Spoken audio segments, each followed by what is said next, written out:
Hello friends, welcome back to our channel Avika wines. Friends, ఈ వీడియోని కనుక మీరు ఫస్ట్ టైం చూస్తున్నట్టయితే మా ఛానల్ని సబ్స్క్రైబ్ చేసుకోండి. అలాగే పక్కనున్న గంట సింబల్ని నొక్కండి. అలా చేస్తేనే మేము పెట్టే ప్రతి వీడియో మీ నోటిఫికేషన్స్లో వస్తాయి. సారీ ఫ్రెండ్స్, మన వీడియో కోసం మీరంతా ఎంతో ఎదురు చూస్తున్నారని మాకు తెలుసు. Sorry for that. ఎంతో ఫంక్షన్ ఉందండి, అందుకే పెట్టలేకపోయాము. మీరు అర్థం చేసుకుంటారని భావిస్తున్నాను. మన ఛానల్లో వీడియోస్ ఎప్పుడు రాకపోయినా వెళ్ళి పోస్ట్లో చూడండి ఫ్రెండ్స్. అక్కడ నేను ఖచ్చితంగా పోస్ట్ చేస్తాను మన వీడియోస్ ఎందుకు రావట్లేదో, ఇంకా దానికి గల కారణాలేంటో. మరి మీ అందరి కోసం ఇద్దరు స్నేహితురాలు ఒకే ఇంటి తోడికోడలు పార్ట్ 8ని తీసుకొచ్చేసాము. మరి దోస్తులు, వీడియో నచ్చితే ఖచ్చితంగా లైక్ చేయండి. వీడియో పైన మీ అభిప్రాయాన్ని కామెంట్లో తెలియజేయండి. హైప్ చేయండి ఫ్రెండ్స్ మన వీడియోస్ని. Thank you for watching. ఈ వీడియోని మీకు ఇష్టమైన వాళ్ళకి షేర్ చేస్తారు కదా. Let's watch the video. అల్లుడు ఇక్కడే ఉన్నానని చెప్పాడా? ఇక్కడే ఉన్నాడన్నా నాన్న. మరి ఏడి అల్లుడు? నా కోసం తప్పకుండా వస్తాడు. ఆ నమ్మకంతో నేను ఇక్కడికి వచ్చాను. నువ్వు వెళ్తావా నాన్న? అల్లుడు వచ్చాక వెళ్తాను తల్లి. నాకెందుకో కరెక్ట్ అనిపించట్లేదు. లేదు నాన్న, నేను చేస్తుంది కరెక్టే. నా మనస్సాక్షి నాకు చెప్తోంది. సార్ని విడిచిపెట్టి నేను ఉండలేను. సార్ కూడా అంతే. నేనంటే చాలా ఇష్టం తనకి. మధ్యలో వీళ్ళ అమ్మగారి వల్ల ఎందుకు మా మధ్య దూరం పెంచుకోవడం? మరి నిన్ను తను అన్ని మాటలు అంది, ఇప్పుడు ఏం చేస్తుందో ఆ భయమే ఉంది నాకు. నాన్న, ఈ అల్లుడి మీద నీకు నమ్మకం లేదా? సార్ ఎంత మంచివారో నీకు తెలీదా? మీ ఫ్రెండ్ నారాయణ గారు, వాళ్ళిద్దరిని దాటుకొని ఆవిడ నన్నేం చేయగలదు? ఇంకా బావ విక్రమ్ కూడా ఇక్కడే ఉన్నాడు. ఎంతమంది ఉన్నారు నాన్న నాకు. అన్నింటికన్నా ఎక్కువ నా సార్. నా మీద ఈగ కూడా వాళ్ళనివ్వడు. ఆ నమ్మకం నాకుంది. సరే తల్లి, నీ అభిప్రాయాన్ని నేను ఎప్పుడూ కాదనలేదు. నా బంగారు తల్లివి నువ్వు. నీ ఇష్టమే నా ఇష్టం తల్లి. నాన్న, అమ్మా. ఏ తల్లికైనా భయం ఉంటుంది తల్లి, తన కూతురు అలా వెళ్ళిపోతుందని. పైగా ఈ ఇంటి మనుషుల మీద తనకు అస్సలు నమ్మకం లేదు. అమ్మకి చెప్పు నాన్న. ఇప్పుడు సార్ వచ్చి నన్ను తీసుకెళ్తాడు కదా లోపలికి. అమ్మకి చెప్పు, అల్లుడు వచ్చి కూతుర్ని తీసుకెళ్ళాడని. నీకేమైనా భయం అనిపిస్తే అల్లుడికి ఫోన్ చేసి మాట్లాడు. అమ్మని కూడా మాట్లాడమని చెప్పు. అప్పుడు అమ్మకి కూడా భయం పోతుంది. నిన్ను చెప్తూ ఉంటే చాలా ధైర్యం వస్తుంది తల్లి నాకు. కానీ అల్లుడు ఏడి? ఇంకా రాడు? ఇంకొకసారి ఫోన్ చేస్తావా? లేదు నాన్న, తనకి తెలుసు నువ్వు ఇక్కడ ఉంటావని. వస్తాడు చూడు, అన్ని దాటుకొని నా కోసం వస్తాడు. తల్లి, ఆవేశం పనికిరాదు. నీ అత్తయ్యతో. తెలుసు నాన్న, మీరు నాకు చిన్నప్పటి నుంచి ఎలా అనుకోగా ఉండాలో నేర్పించారు. నేనెప్పుడు నా హద్దు దాటాను. తను నేనెన్ని మాటలన్నా కూడా తనకి నువ్వు ఇచ్చే గౌరవం ముందుండాలి. ఎప్పుడూ అమర్యాదగా మాట్లాడకూడదు. నీకేదైనా బాధ అనిపిస్తే గుండెల్లో దాచుకో.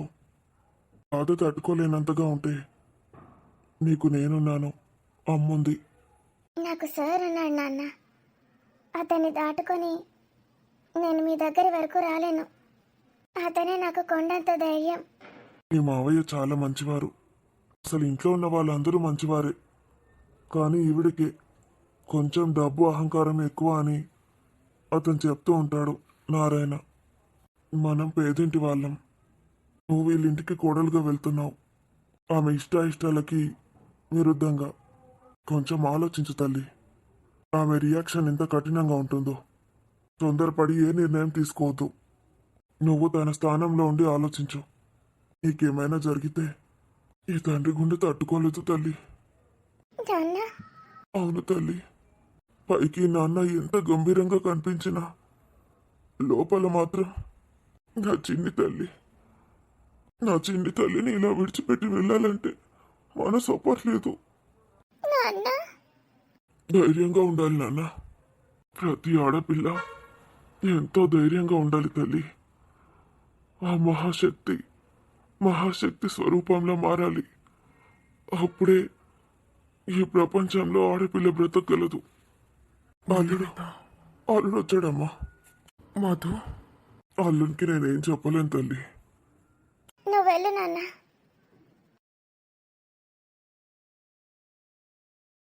మధు, ఏడుస్తున్నావా మధు? నాకు చాలా సంతోషంగా ఉంది. నువ్వు నా కోసం వచ్చావా? మధు, మధు, నువ్వు నా కోసం ఇక్కడి దాకా వచ్చావు. ఇంకా నీ కంట్లో నీళ్ళు నేను చూడలేను. ఏడిపిస్తావా చెప్పు నన్ను కూడా. రా మధు, నా హృదయంలో నిద్రించే చెలివి నీవు. రా.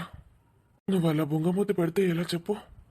పాప మా చందమామ అలిగి వెళ్ళిపోదు. తనకన్నా ముద్దుగా ఇంకెక్కడెవరో ఉన్నారని ఈ పూల మొక్కలన్నీ నన్ను చూసి కుళ్ళుకుంటున్నాయి. నేను ఎదురు చూస్తున్నాను మధు. ఈ అందమైన పూమాల ఎప్పుడు వచ్చి నన్ను అల్లుకుంటుందో అని. మధు, మధు, ఎంత అందంగా ఉన్నావు తెలుసా? నా గుండె ఇక్కడే ఇలాగే ఆగిపోతే ఎంత బాగుంటుందో. నేను ఇలాగే చూస్తూ ఇంకొకసారి అడుగు మధు. వినాలనుంది. ఫోన్లో నన్నేమడిగావు మధు? సార్, మీకోసం మీ ఇంటికి వచ్చేసాను.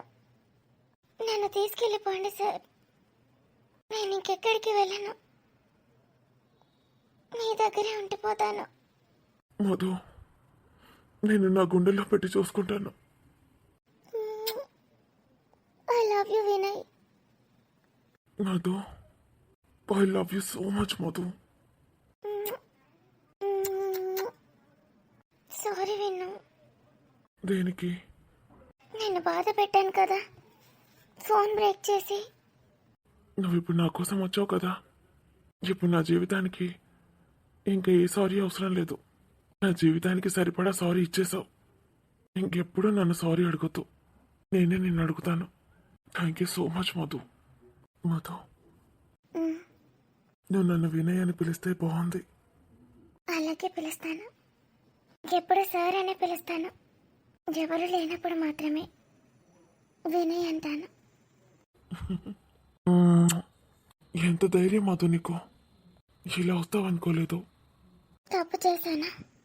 లేదు, నా మధు ఏది చేసినా కరెక్ట్గానే చేస్తుంది. పద, మన ఇంటికి వెళ్దాం. మీ అమ్మ అత్తయ్య. అత్తయ్య లోపలికి రానివ్వకపోతే? మరెందుకు వచ్చావు? నాకైతే ఎవరి గురించి అనవసరం. మీ మీద నమ్మకం పెట్టుకొని వచ్చాను. మరింకేంటి మధు, నేనున్నాను కదా. కదా మధు, అక్కడ ఏం జరిగినా భయపడొద్దు. నీ చెయ్యి ఇప్పుడు పట్టుకున్నాను కదా. ఈ చెయ్యి ఎప్పుడు విడిచిపెట్టాను. ఎవరేమన్నా పట్టించుకోవద్దు. నీకు అన్నీ నేనే. ఓకేనా? మీ నాన్న దగ్గర ఎంత ధైర్యంగా ఉంటావో అంతే ధైర్యంగా నా దగ్గర కూడా ఉండొచ్చు. అంతే చనువుతో. చెప్పాలంటే అంతకన్నా ఎక్కువే. నిన్ను నా కళ్ళలో పెట్టి చూసుకుంటాను మధు. ఏం మాట్లాడాలో నాకు మాటలు రావట్లేదు. నువ్వు నా హృదయంలోకి ఎప్పుడో వచ్చేసావు మధు. ఇప్పుడు నేను కేవలం నా ఇంటికి తీసుకెళ్తున్నాను. మీ నాన్న, మా అమ్మయ్య నిన్ను నాకు అప్పగించేశారు. ఇంకా మన ఇద్దరి మధ్య ఏదీ లేదు. ఇంకా ఈ మాత్రం దూరం కూడా నేను సహించను. నిన్ను నాలో, నన్ను నీలో చేర్చుకునే సమయం వచ్చేసింది. ఓకేనా మధు? మీకు ఇంతకు ముందు చెప్పాను కదా, నన్ను నేను ఎప్పుడో మీకు ఇచ్చేసుకున్నాను. మీరు ఇంకా నన్ను అడగాల్సిన అవసరం లేదు. నేను నీది, నువ్వు నాది. మధు, మన పెళ్ళి అయిపోయినట్టే.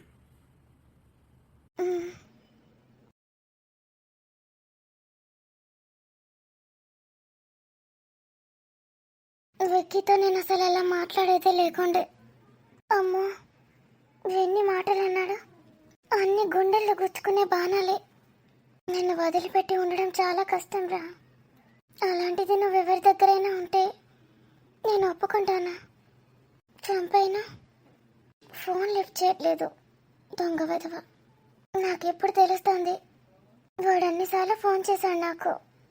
అస్సలు లిఫ్ట్ చేస్తే కదా. ఒక్కసారి లిఫ్ట్ చేసి ఇష్టం వచ్చినట్టు మాట్లాడి పెట్టేశాను. ఇప్పుడు అర్థమైంది రవికి గుండెల్లో ఎంత బాధగా ఉంటుందో. అయినా నువ్వు నన్ను ఇలా విడిచిపెట్టి వెళ్ళిపోతావా? నేను ఇలా మాట్లాడితే వాళ్ళకి వెళ్ళిపోతావారా? నన్ను కన్విన్స్ చేయవా? నీ కౌగిలిలో నేను ఎట్టే కరిగిపోతాను కదరా. ఇప్పుడు నేనేం చేయను? ఏం చేసి నిన్ను నేను నా వైపు లాక్కోవాలి? నువ్వు పెట్టిన తొలి మొత్తు ఎంత బాగుందో, అది ఇంకా ఇంకా కావాలనిపిస్తోంది. నీ స్పర్శ, నీ కౌగిలి, నీ చూపు, నీ ప్రేమ, నీ ఊపిరి, ఇవన్నీ నన్ను ఉక్కిరి బిక్కిరి చేస్తున్నాయిరా. నా మనసు మళ్ళీ ఎప్పుడు అని అడుగుతోందిరా. విక్కీ, వినిపిస్తుందారా? I love you Vicky, I love you so much. ఏమండి, బెంగగా ఉందండి. మన బిడ్డ దేనికి బెంగ? అక్కడ నా బిడ్డ ఎలా ఉందో. కూతురు ఏమందో తెలుసా? అమ్మకి బెంగగా ఉంటే వాళ్ళకి ఫోన్ చేసి మాట్లాడమంది. అర్థమైందా? అది కాదండి, ఆవిడన్ని మాటలు అంది దాన్ని.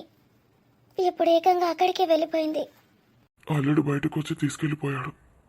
అల్లుడు రాగానే నేను వచ్చేసాను. మూల చివరిన బండి ఆపుకున్నాను. అల్లుడు మన బిడ్డని ప్రేమగా దగ్గరికి తీసుకొని లోపలికి వెళ్ళిపోయాడు.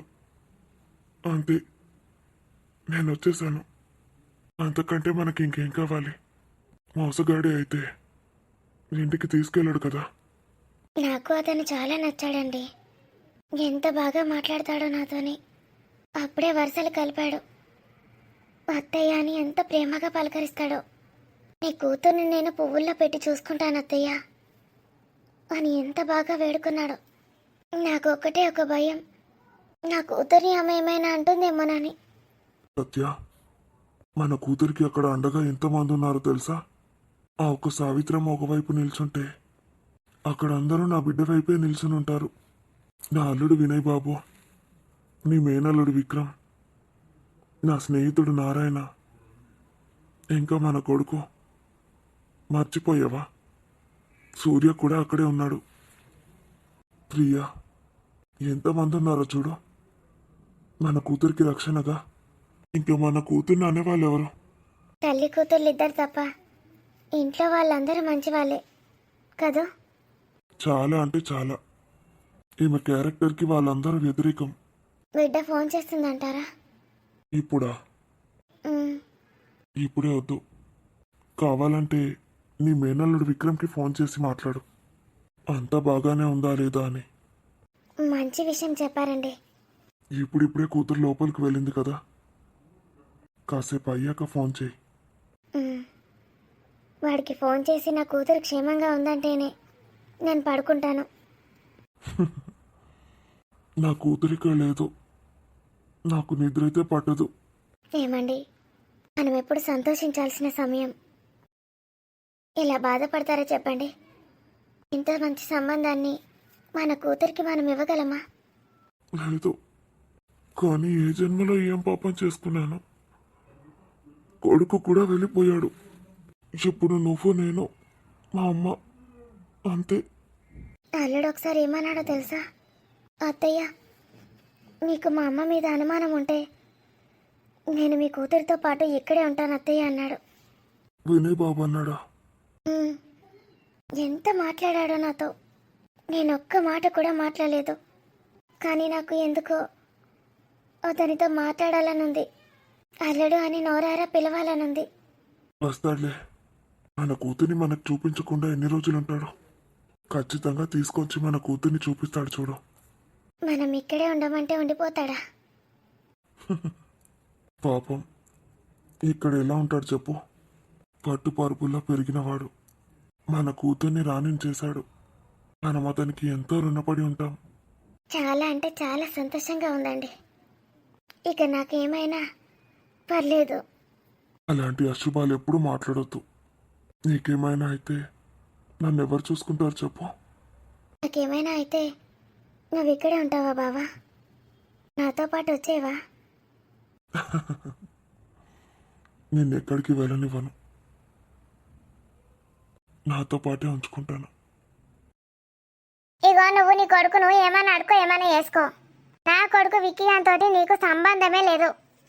నువ్వేమన్నా అన్నావంటే మంచిగుండదు చెప్తానా. ఏం అడిగే హక్కు కూడా లేదు నీకు. ఆ మాట విక్రమ్ని చెప్పమను. చెప్పరా రే విక్కీగా, నీకు నాకు సంబంధమే లేదు. నువ్వు పోతివో నేను మాత్రం ఈ మంగమ్మ కొడుకును అని చెప్పు. సైలెంట్గా ఉన్నాడంటే అది చెప్పినట్టే. లేదు చెప్పమను.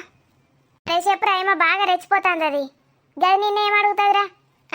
ఏందో దిక్కుమాలే తెచ్చి పెడుతుంది మళ్ళా. ఆ వినుగాన్ని ఇప్పటికే టార్చర్ చేస్తుంది పాపం. కొడుకు మనసును అర్థం చేసుకోవడం లేదు మనలేదు. నేను ఒకటి తెచ్చినా దాన్ని వేసుకో అని జావ చంపుతుంది పాప. మరి మింగలేక కాక లేకున్నాడు. ఇటు బిడ్డకు మంచి లేదని దానికి కొంచెం కూడా ఉన్నదిరా. నీ చెప్పు చేతులలో పెట్టుకుంటావు నీ కొడుకును.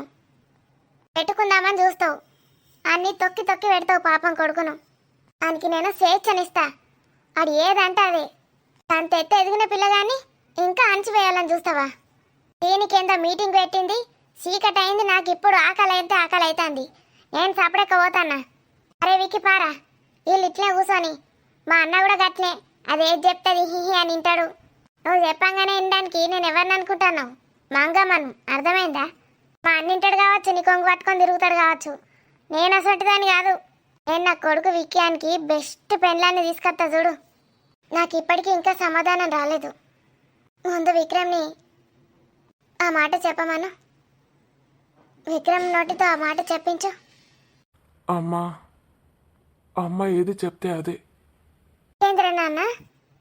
అవునత్త, ఎప్పటికే అమ్మ చాలా బాధలో ఉంది. ఇటు చెల్లికి, ఇటు వినుగాడు. నేను అమ్మ ఏది చెప్తే అది వినాలనుకుంటున్నాను. అది పిస చెప్తుంది రా, మంచిది కాదు అది. దిక్మాలే అన్ని చెప్తుంది, చేయమంటది. నీతో అవుతుందిరా. లేదత్తా, అమ్మ విషం ఇచ్చి తాగమన్నా తాగుతాను. పిసలేసిందారా నీకేమన్నా? అది విషం ఇస్తే నువ్వు తాగుతావా? దాన్ని చంపి పారేస్తా నేను. అది గిట్ట నీకు విషం ఇస్తే పిసనారా నీకేమన్నా? గది గసంటి పనులు చేస్తే నువ్వు మమ్మల్ని అందరిని ఇచ్చిపెట్టి పోతావురా? గజ్జే బట్టి మాకు దూరం అవుతావా? మమ్మల్ని అందరినీ చూడు ఒకసారి. మన విన్నుగాని చూడరా, ఆనికి కూడా అన్యాయం చేస్తావురా. ఎప్పటికైనా గుర్తుపెట్టుకో నాన్న, ఒక్కరి కోసం ఎప్పుడు కూడా అట్లాంటి నిర్ణయాలు తీసుకోవద్దు. ఒక్క నిర్ణయం వల్ల ఎంతమంది బాధపడాల్సి వస్తుందో తెలుసా? ఏ తల్లైనా తన కొడుక్కి అమృతమే అందించాలని చూస్తుంది, ఆయుష్ పెంచాలని చూస్తుంది. విషం ఎందుకు ఇస్తుంది? అరే అది అట్లాంటి కలిబుల్లి మాటలు మస్తు చెప్తారా. నువ్వు అస్సలు నమ్మకు. మొన్నటిదా కానీ నెట్లో తిడుతుండే చూసినావు కదరా. కొంచెమన్నా నీ మీద ప్రేమ ఉంటుండేనారా? ఇప్పుడు ఏందో తొత్తో అంటాంది. ఆ తొత్తురు మాటలు నువ్వు అస్సలు వినకు చెప్తానా. అయినా గదా ఇందిరా అమ్మ నీకు. నీకు మేము అందరం డేమా గన్నమ్మ అనుకున్నాడేంది? లేదత్తా, నేను చిన్నప్పటి నుంచి చూస్తున్నాను కదా. విన్ను మమ్మీ అని పిలిచిన ప్రతిసారి నేను అమ్మలోనే నా అమ్మని చూసుకునేదాన్ని. తను నన్ను తిట్టినా, ద్వేషించుకున్నా, అసహించుకున్నా, మా అమ్మ అయితే ఇలాగే ఉండేదేమో అనుకునేవాడిని. తను నన్ను ఏం చేసినా మా అమ్మని తనలోనే చూసుకున్నాను. నాకు ఎప్పుడు ఇండియాకు వచ్చినా అమ్మని చూడకపోతే మనసు ఒప్పదు. తను ఎంత తిడుతున్నా సరే తన కోసమే ఇక్కడికి వచ్చేవాడిని. కోసం కాదారా నువ్వు వచ్చేటి? కాదత్తా, వినయ్ అయినా అంకులైనా బయట కలిసేవాళ్ళు, కానీ ఇక్కడికి వస్తేనే కదా అమ్మని చూడొచ్చు. అందుకే అమ్మకి ఇష్టం లేకపోయినా అమ్మని చూడ్డానికి వచ్చేవాడిని. అర్థమైందా? నేను వాడిని ఎప్పుడూ అసహించుకునేదాన్ని, అది నిజమే. కానీ నేను ఎంత అసహించుకున్నా వాడి కళ్ళలో ప్రేమ ఎప్పుడు తగ్గలేదు. నా మీద అంత ప్రేమ వాడికి. చిన్నప్పటి నుంచి ఇప్పటికీ చూస్తూనే ఉన్నాను. నేను ఏదంటే అదే చేసేవాడు. విన్ను విద్య ఎప్పుడైనా నా గురించి చెడుగా అనుకుంటే వీడు వెంటనే వచ్చి నా గురించి పాజిటివ్గా చెప్పేవాడు. ఒకసారి నేను స్ట్రిక్ట్గా ఉంటానని విద్య విన్ను చిన్నప్పుడు వాళ్ళకది తెలిసి తెలియని వయసే. అప్పుడు నా గురించి మాట్లాడుకుంటూ కూర్చున్నారు. అమ్మ అంటే మంచిది కాదని, అసలు ఈ అమ్మ మనకెందుకుందని, ఇంకా వేరే అమ్మ ఉంటే బాగుండని. నేను చాటు నుండి వింటూ ఉన్నాను వాళ్ళ మాటలు. వాళ్ళు చెప్పింది కరెక్టే తీ. నువ్వు సాటగిన్నా సక్కగిన్నా వాళ్ళు చెప్పిందే రైటు. అప్పుడు వీడు వచ్చాడు విక్రమ్. వాళ్ళకి ఒక తల్లి గురించి ఎలా చెప్పాడంటే వాళ్ళు మొత్తం మారిపోయారు. ఇప్పటి వరకు అలాంటి మాటలు ఇద్దరు ఒక్కసారి కూడా మాట్లాడుకోలేదు. అప్పుడు వాడు వాళ్ళతో చెప్పాడు కూడా వాడికి ఈ అమ్మ అంటే ఎంత ఇష్టమో. ఇంతటి సావిత్రమ్మకే కళ్ళల్లో నీళ్లు తిరిగాయంటే అర్థం చేసుకోండి. అందుకే విక్రమ్ తోటి స్వచ్ఛమైన మనసుతో అమ్మ అని పిలుచుకునే భాగ్యం నాకిప్పుడు దక్కింది. నేను ఎప్పుడేం చేసినా నా పిల్లల మంచి కోసమే చేస్తాను. అమ్మా, నువ్వేది చెప్తే అది వింటానమ్మా. నా ప్రాణాలు ఇవ్వమన్నా ఇస్తాను. వాళ్ళ ప్రాణాలు అంటాడు. ఇగో ఈడంటే చిన్నప్పటి నుంచి నీకు దూరంగా ఉన్నాడు. వాళ్ళిద్దరు దగ్గర ఉన్నారు కాబట్టి నువ్వంటే ఏందో వాళ్ళకు తెలిసింది. ఈయనకి తెలియదు, ఇంకా తెలుస్తుంది, ఆగలేవు. ఈ ప్రభావం అంతా నీ వల్లే. నువ్వెప్పుడూ నన్ను తిడుతూ ఉంటావు కదా, లేత మనసులు అవన్నీ అలాగే నాటుకుపోతూ ఉంటాయి. అంటే ఏంది ఇప్పుడు నువ్వు మొత్తం మంచిదాను అని చెప్తానవా? నేను కాదు, నా కొడుకు విక్రమ్ని చెప్పమను, చెప్తాడు. విక్రమ్, వినయని తొందరగా వెళ్ళి తీసుకురా. మీ అత్తకి ఆకలిస్తుందట. అలాగే అమ్మా. తీసుకురాకరా. నీ అవ్వ నేను పోతాను ఇక్కడికి వెళ్ళి, ఆకలి అవుతుంది. ఓ అన్న నడు.